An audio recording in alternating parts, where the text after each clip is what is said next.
maghapon sa kwarto, yung aircon magdamag na naka-on. Sa kama, maghapon ako nagtatatalon.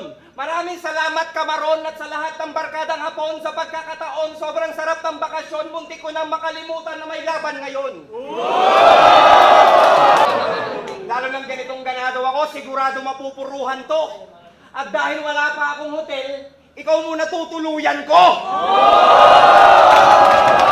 Sabi niya, Idol, nung in-announce ko na main event tayo, ang daming taong nabuang. Sabi ko, ano main event tayo? Tangina mo, ako lang! At pag si Looney nandiyan dyan, yung laban sulit na naman. Round 1 durog, round 2 pulbos, round 3 tubig ka na lang. Yo!